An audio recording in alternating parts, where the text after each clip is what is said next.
Who hasn't been there? When you need your lawnmower, of course it doesn't want to start. That's why today I want to show you a couple of tips and tricks how to get it started again.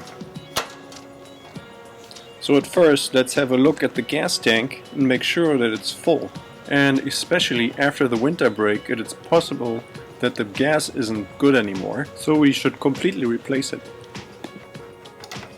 So next I'm going to have a look at the gas line that's here between the gas tank and the carburetor.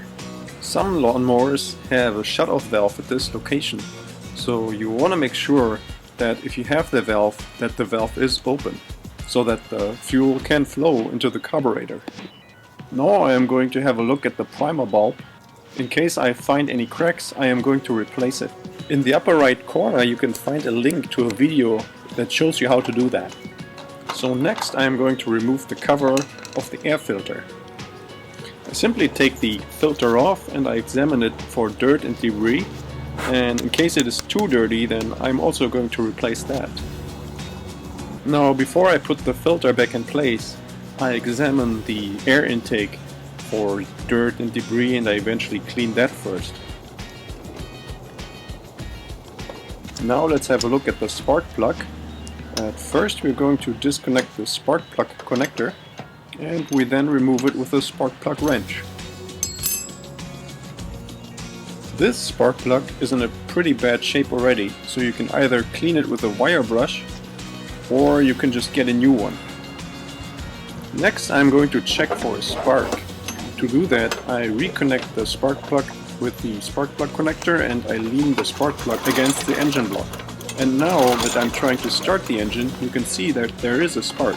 So everything is okay at this spot. So this means that we can put the spark plug back in, and we make sure to only hand tighten it. Also, don't forget to reconnect the spark plug connector. Next I'm going to have a look at the engine oil. So first I'm going to remove the dipstick and I wipe it off with a paper towel. And I put the stick back into the engine just to take it out right away again. Now I'm not sure if you can see this in this video, but the oil level should be someplace in this checkered area. Also, if you are not sure on how to change the oil in your lawnmower, check out the link to that video here in the corner. And as a last step, I'm going to check the carburetor for contamination.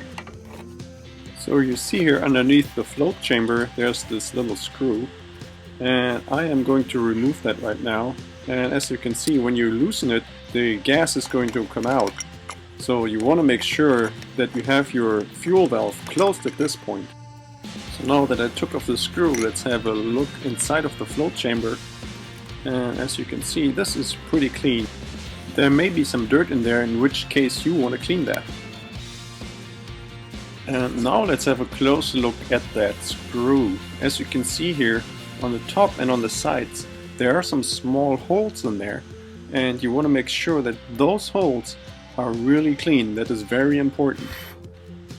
So now that I made sure all these parts are clean, I am putting them back together, and I also make sure that I open up the shutoff valve.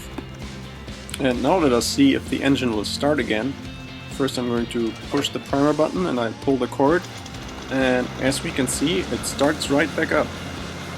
Thank you very much for watching, and don't forget to check out my other lawnmower videos.